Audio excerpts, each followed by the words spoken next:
హృదయాన్ని ప్రశ్నించుకో బ్రహ్మణ. నేను బాబా హృదయంలో ఉన్నానా? దైవీ గుణాల సువాసన నాలో వెలిగిపోతుందా?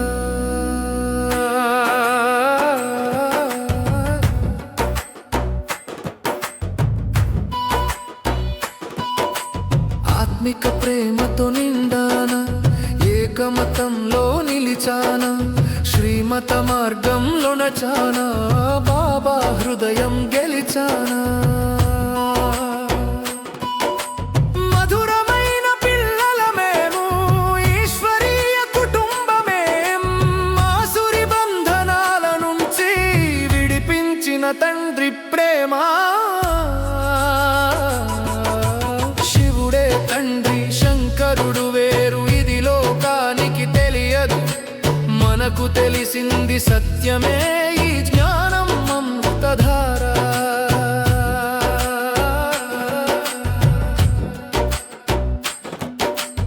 పరస్పరములో ప్రేమ ఉంటే దేవతల గుణాలు వస్తాయి. అభిప్రాయ భేదాలు వస్తే సేవలో ఆటంకమవుతాయి. క్షీరఖండమై ఉండాలి, ఉప్పు నీరులా కాకూడదు. మాటలలో చూపుల్లో దైవీ గుణం మెరవాలి. బ్రహ్మణ జీవిత లక్ష్యం సేవలో నిమగ్నమవ్వడం. శ్రీమత మార్గం విడిచితే పదవి దూరమవుతుంది.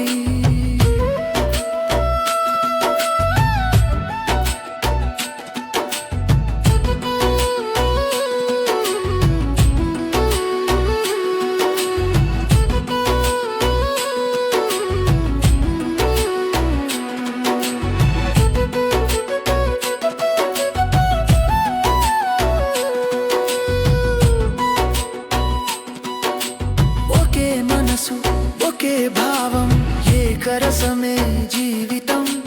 అంతిమ వేళలో కూడా శాంతి నిండిన జీవితం. పిత తండ్రి మాకు వచ్చి స్వర్గ ద్వారాలు తెరిచాడు.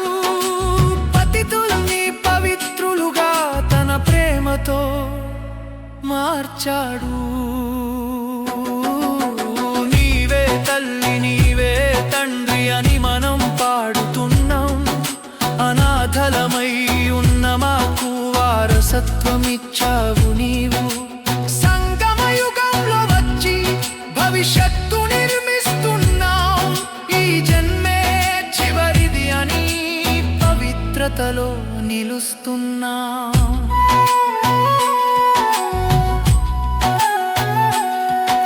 స్మృతిలోనే వికర్మనాశం, యోగమే జీవన శ్వాస.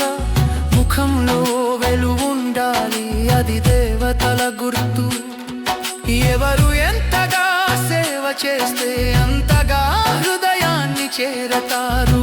అలసత్వం, అహంకారం దూరంగా పారిపోతాయి. బాబా హృదయ సింహాసనంపై కూర్చునే అదృష్టం. సేవా త్యాగం ప్రేమతోనే లభిస్తుంది ఆ స్థానం. ఈ ప్రపంచం మారిపోతుంది, పాతది అంతా ముగుస్తుంది.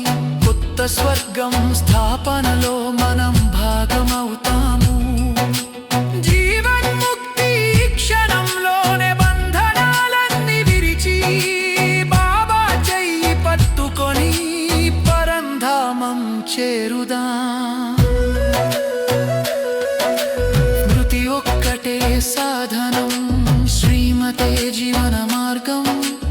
ఈ జన్మే అమూల్యమని హృదయంలో లిఖిద్దాం.